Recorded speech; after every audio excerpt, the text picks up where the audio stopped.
রাজধানীর বেইলি রোডের বহুতল ভবনের ভয়াবহ আগুনের ঘটনায় মৃতের সংখ্যা বেড়ে ৪৪ জনে দাঁড়িয়েছে। এর আগে স্বাস্থ্যমন্ত্রী ডাক্তার সামন্ত লাল সেন ৪৩ জনের মৃত্যুর বিষয়টি নিশ্চিত করেছিলেন।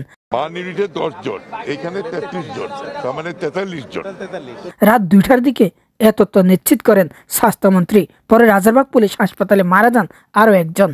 ডাক্তার সামন্ত লাল সেন বলেছেন, বেইলি রোডে অগ্নিকাণ্ডের ঘটনায় ঢাকা মেডিকেল কলেজ হাসপাতালের জরুরি বিভাগে ৩৩ জন এবং শেখ হাসিনা জাতীয় বার্ন ও প্লাস্টিক সার্জারি ইনস্টিটিউটে ১০ জন মারা গেছেন।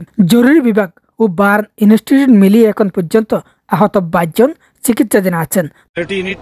ফায়ার ইউনিট কাজ করেছে, পুলিশ, বিজিবি, আনসার, অন্যান্য বাহিনী আমাদের সাথে কাজ করেছে। পরে রাত ২টা ৩৫ দিকে পুলিশের আইজি চৌধুরী আব্দুল্লাহ আল মামুন বলেন, দ্রুততম সময়ে ফায়ার সার্ভিসের ১৩টি ইউনিট চলে আসে। বাংলাদেশ পুলিশের সদস্যরা এখানে আমরা দায়িত্ব পালন করছি। তাদের চিকিৎসার জন্য আপ্রাণ চেষ্টা চলছে। এখন পর্যন্ত ৪৬ জন নিহত হয়েছেন। এর মধ্যে ঢাকা মেডিকেলে ৩৩ জন, বার্ন ইউনিটে ১০ জন এবং একজন রাজারবাগ পুলিশ হাসপাতালে। এর আগে বৃহস্পতিবার ২২ ফেব্রুয়ারি রাত ৯টা ৫০ বেইলি রোডের ওই ভবনটিতে আগুনের খবর পায় ফায়ার সার্ভিস। ধীরে ধীরে ফায়ার সার্ভিসের ১৩টি ইউনিট ঘটনাস্থলে পৌঁছে আগুন নিয়ন্ত্রণের চেষ্টা করে।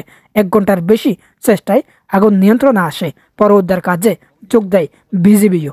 মোবারক Uddin Nayan, the Cox News, TCN desk news.